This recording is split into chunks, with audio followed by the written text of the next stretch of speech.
Hi everyone, ಇವತ್ತು ನಾನು ಬಾಳೆ ದಿಂಡಿಂದ ಬಸ್ಸಾರು ಮತ್ತು ಪಲ್ಯ ಮಾಡ್ತಾಯಿದ್ದೀನಿ. ಇಲ್ಲಿ ಬಾಳೆ ದಿಂಡನ್ನ ಸಣ್ಣದಾಗಿ ತುಂಬಾ ಸಣ್ಣದಾಗಿ ಕಟ್ ಮಾಡಿ ಇಟ್ಕೊಂಡಿದ್ದೀನಿ.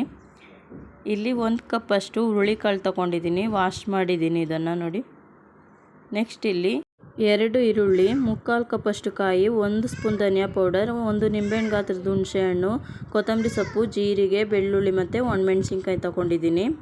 ಇಲ್ಲಿ ಪಲ್ಯ ಮಾಡೋದಕ್ಕೆ ಬೆಳ್ಳುಳ್ಳಿ, ಹಸಿರು ಮೆಣಸಿನ್ಕಾಯಿ, ಈರುಳ್ಳಿ, ಸಾಸಿವೆ, ಕರಿಬೇವಿನ ಸೊಪ್ಪು, ಕೊತ್ತಂಬರಿ ಸೊಪ್ಪು, ಕಾಯಿ ತೊಗೊಂಡಿದ್ದೀನಿ. ಈಗ ಸ್ಟವ್ ಆನ್ ಮಾಡಿಕೊಂಡು ಇಲ್ಲಿ ಒಂದು ಕುಕ್ಕರಿಗೆ 3 ಗ್ಲಾಸ್ ಅಷ್ಟು ನೀರು ಹಾಕಿದ್ದೀನಿ. ಅದಕ್ಕೆ ಹುರುಳಿಕಾಳು, ಕಟ್ ಮಾಡಿರುವಂಥ ಬಾಳೆ ದಿಂಡನ್ನು ಹಾಕಿ ಇಲ್ಲಿ ರುಚಿಗೆ ತಕ್ಕಷ್ಟು ಉಪ್ಪು ಕೂಡ ಆ್ಯಡ್ ಮಾಡಿ ಮಿಕ್ಸ್ ಮಾಡಿದ ನಂತರ ಇದನ್ನು ಲಿಡ್ನ ಕ್ಲೋಸ್ ಮಾಡಿ ಇಲ್ಲಿ 2 ವಿಷಿಲ್ ಕೂಗಿಸ್ಕೊಂಡಿದ್ದೀನಿ. ನೆಕ್ಸ್ಟ್ ಒಂದು ಬಾಣಲಿಗೆ 2 ಸ್ಪೂನ್ ಎಣ್ಣೆ ಹಾಕಿ, ಜೀರಿಗೆ ಹಾಕಿ, ಬೆಳ್ಳುಳ್ಳಿ ಮತ್ತು ಈರುಳ್ಳಿ, ಒಣಮೆಣಸಿನ್ಕಾಯಿನ ಹಾಕಿ ಚೆನ್ನಾಗಿ ರೋಸ್ಟ್ ಮಾಡ್ತಾಯಿದ್ದೀನಿ ನೋಡಿ. ಚೆನ್ನಾಗಿ ಫ್ರೈ ಆಗಬೇಕು. ಈರುಳ್ಳಿ ಗೋಲ್ಡನ್ ಬ್ರೌನ್ ಬರೋವರೆಗೂ ಹುರ್ಕೊಳ್ತಾ ಇರಬೇಕು ನೋಡಿ. ಚೆನ್ನಾಗಿ ಹುರ್ಕೊಳ್ಳಿ ನೋಡಿ. ಆಗಿದೆ. ಇದಕ್ಕೀಗ ಸ್ಟವ್ ಆಫ್ ಮಾಡಿಕೊಂಡು ನಾನು ಕಾಯಿ ತುರಿ ಮತ್ತು ಕೊತ್ತಂಬರಿ ಸೊಪ್ಪನ್ನ ಹಾಕಿ ಮಿಕ್ಸ್ ಮಾಡ್ತಾಯಿದ್ದೀನಿ ನೋಡಿ. ಅದೇ ಕಾವಲ್ಲಿ ಫ್ರೈ ಆಗಬೇಕು.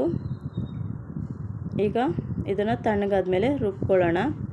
ಈಗ ನೆಕ್ಸ್ಟ್ ಇಲ್ಲಿ ಬಾಳೆ ದಿಂಡು ಮತ್ತು ಹುರುಳಿಕಾಳ್ದು ತಗೊಂಡಿದ್ದೀನಿ ನೋಡಿ. 1 ಬೌಲಷ್ಟಿದೆ, ಅದನ್ನು ಸ್ವಲ್ಪ ತಣ್ಣಗಾಗಕ್ಕೆ ಬಿಟ್ಟಿದ್ದೀನಿ. ಈಗ ತಣ್ಣಗಾಗಿರುವಂಥ ಈರುಳ್ಳಿ ಫ್ರೈನ ಹಾಕ್ಕೊಂಡು ಮಿಕ್ಸ್ ಮಾಡ್ಕೋಬೇಕು. ಅದಕ್ಕೆ 1 ಸ್ಪೂನಷ್ಟು ಧನಿಯಾ ಮತ್ತು ಇಲ್ಲಿ ನಿಂಬೆಹಣ್ಣು ಗಾತ್ರದಷ್ಟು ಹುಣಸೆಹಣ್ಣು ತಗೊಂಡಿದ್ದೀನಿ ನೋಡಿ. ಕ್ಲೀನ್ ಮಾಡಿಕೊಂಡು ಸ್ವಲ್ಪ ಕೈಯಲ್ಲಿ ಚಿವುಚಿ ಹಿಂಗೆ ಹಾಕ್ಕೊಂಡು ರುಬ್ಕೊಳ್ಳಿ. ಈಗ ಕಾಳು ಸೋಸಿರುವಂಥ ನೀರಿಗೆ ರುಬ್ಬಿರುವಂಥ ಮಸಾಲೆನ ಅದಕ್ಕೆ ಹಾಕ್ಕೊಳ್ತಾ ಇದ್ದೀನಿ ನೋಡಿ. ಈಗ ಅದೇ ಜಾರಿಗೆ ಕಾಳು ಮತ್ತು ದಿಂಡನ್ನು ಹಾಕಿ ಸ್ವಲ್ಪ ನೀರು ಹಾಕೋಬೇಕು. ಜಾಸ್ತಿ ನೀರು ಹಾಕ್ಕೊಳಕ್ಕೆ ಹೋಗ್ಬೇಡಿ, ಸ್ವಲ್ಪನೇ ನೀರು ಹಾಕ್ಕೊಂಡು ಇದಕ್ಕೆ ನುಣ್ಣಗೆ ರುಬ್ಕೊಳ್ಳೋಣ ನೋಡಿ. ಇಷ್ಟು ರುಬ್ಕೊಂಡಿದ್ದೀನಿ. ಈಗ ಅದನ್ನು ಕೂಡ ಹಾಕ್ಕೊಳ್ತಾ ಇದ್ದೀನಿ.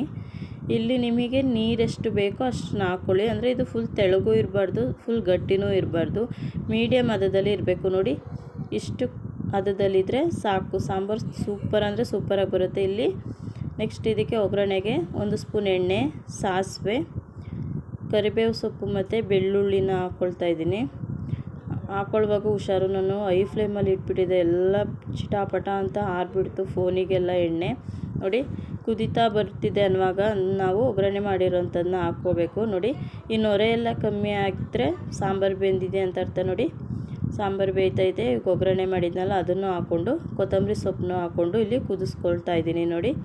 ಸಾಂಬಾರು ರೆಡಿ ಆಗ್ತಾ ಬರ್ತಿದೆ ನೋಡಿ. ಚೆನ್ನಾಗಿ ರೆಡಿಯಾಗಿದೆ.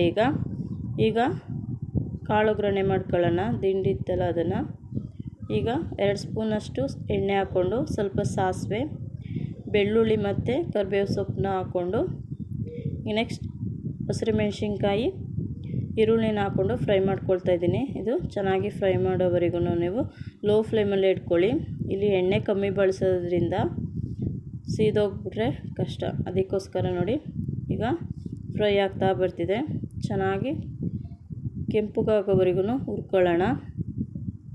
ಲೋ ಫ್ಲೇಮಲ್ಲೇ ಮಾಡ್ಕೊಳ್ಳಿ. ಈಗ ಈರುಳ್ಳಿಗಷ್ಟೇ ನಾನಿಲ್ಲಿ ಉಪ್ಪು ಹಾಕ್ತಾಯಿದ್ದೀನಿ. ಅಲ್ಲಿ ಕಾಳಿಗೂ ದಿಂಡಿಗೂ ಸೇರಿಸಿ ಉಪ್ಪು ಹಾಕಿದ್ನಲ್ಲ, ಈಗ ಈರುಳ್ಳಿಗೆ ಮಾತ್ರ ಒಂದು ಚಿಟಿಕೆಯಷ್ಟು ಉಪ್ಪು ಹಾಕಿದ್ದೀನಿ. ಈಗ ಕೊತ್ತಂಬರಿ ಸೊಪ್ಪನ್ನು ಹಾಕಿ ಫ್ರೈ ಮಾಡ್ತಿದ್ದೀನಿ, ಏಕೆಂದರೆ ಅದು ಹಸಿ ವಾಸನೆ ಹೋಗಬೇಕಲ್ಲ, ಅದಕ್ಕೋಸ್ಕರ. ನೆಕ್ಸ್ಟ್ ಇಲ್ಲಿ ಬಾಳೆ ದಿಂಡು ಕಾಳು ಇರುವಂಥದ್ದನ್ನ ಹಾಕ್ಕೊಂಡು ಚೆನ್ನಾಗಿ ಮಿಕ್ಸ್ ಮಾಡ್ತಾಯಿದ್ದೀನಿ. ಚೆನ್ನಾಗಿ ಮಿಕ್ಸ್ ಮಾಡಬೇಕು. ಇದು ಲೋ ಫ್ಲೇಮಲ್ಲಿ ಇಟ್ಕೊಂಡು ಮಾಡ್ಕೊಳ್ಳಿ, ಏಕೆಂದರೆ ಇಲ್ಲಿ ಸ್ವಲ್ಪ ಕೂಡ ನೀರು ಇಲ್ಲ, ಎಣ್ಣೆನೂ ಇಲ್ಲ ನೋಡಿ. ಹೀಗೆ ಫ್ರೈ ಮಾಡ್ಕೊಳ್ಳಿ. ಫುಲ್ ಡ್ರೈ ಆದರೆ ಘಾಟ್ ಬಂದುಬಿಡುತ್ತೆ. ಈಗ ಕಾಯಿ ತುರಿ ಹಾಕ್ಕೊಳ್ತಾ ಇದ್ದೀನಿ. ಕಾಯಿ ತುರಿ ಹಾಕ್ಕೊಂಡು ಮಿಕ್ಸ್ ಮಾಡಿದ್ರೆ ಪಲ್ಯ ರೆಡಿಯಾಗಿರುತ್ತೆ. ನೀವೀಗ ಸ್ಟವ್ ಆಫ್ ಮಾಡಿಕೊಂಡು ಮಿಕ್ಸ್ ಮಾಡ್ಕೊಳ್ಳಿ. ಇದೇನು ಕಾಯಿಯನ್ನು ಜಾಸ್ತಿ ಫ್ರೈ ಆಗಬೇಕು ಅನ್ನೋ ಅವಶ್ಯಕತೆಯೇ ಇಲ್ಲ.